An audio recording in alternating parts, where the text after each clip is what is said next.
जज साहब 1,000 रुपए का सिलेंडर 5,000 रुपए में मिल रहा है, कुछ कीजिए। दिल्ली में एक शख्स सिलेंडर की कालाबाजारी से परेशान होकर हाई कोर्ट पहुंच गया और हाई कोर्ट में जज से ऐसी मांग कर दी जिसे सुनकर जज साहब भी हैरान रह गए और उस शख्स को क्या जवाब दिया वो आपको इस वीडियो में बताते हैं, लेकिन उससे पहले पूरा माजरा विस्तार से समझ लीजिए। नमस्कार, मेरा नाम शिवम द्विवेदी और आप देख रहे हैं अमर उजाला।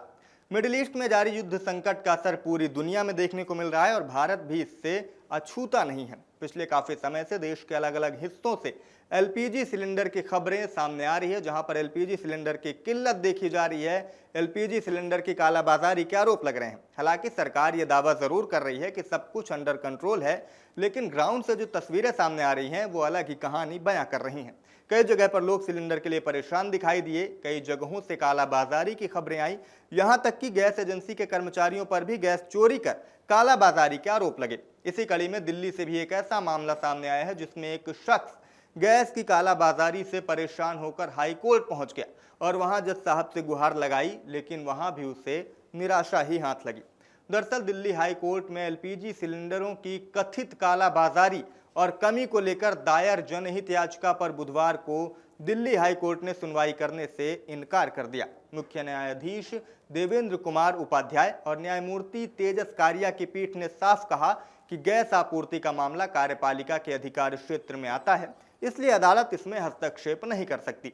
सुनवाई के दौरान मुख्य न्यायाधीश उपाध्याय ने टिप्पणी की कि अदालत ऐसे आदेश नहीं दे सकती जिन्हें लागू कर पाना ही संभव ना हो। उन्होंने उदाहरण देते हुए कहा कि कालाबाजारी और जमाखोरी पर रोक लगाने का निर्देश देना उतना ही अव्यवहारिक है जितना सरकार को देश से गरीबी खत्म करने का आदेश देना।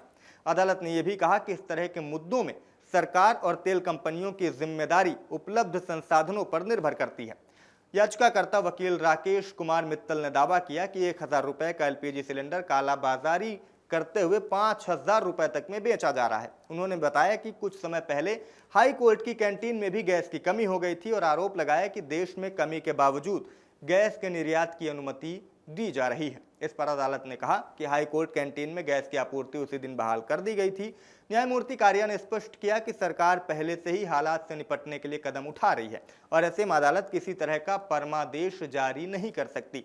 उन्होंने कहा कि अगर सरकार कोई कार्रवाई नहीं कर रही होती तब अदालत जरूर हस्तक्षेप करती, लेकिन फिलहाल ऐसी स्थिति तो नहीं है। गैस निर्यात को लेकर उठाए गए सवाल पर भी पीठ ने साफ कर दिया कि वो सरकार की आर्थिक नीतियों में दखल नहीं दे सकती है और कुल मिलाकर याचिकाकर्ता को वहां भी इस मामले पर निराशा ही हाथ लगी, क्योंकि उन्होंने साफ कर दिया है कि यह मामला केंद्र सरकार के अंदर आता है और वो इस मामले पर सीधे तौर पर हस्तक्षेप नहीं कर सकते हैं। इस खबर में भी के लिए इतना ही। क्या कहेंगे इस पूरे मामले पर कमेंट करके हमें जरूर बताइएगा।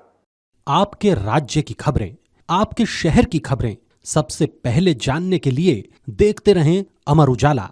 चैनल को सब्सक्राइब जरूर कर लें और पाएं हर अपडेट।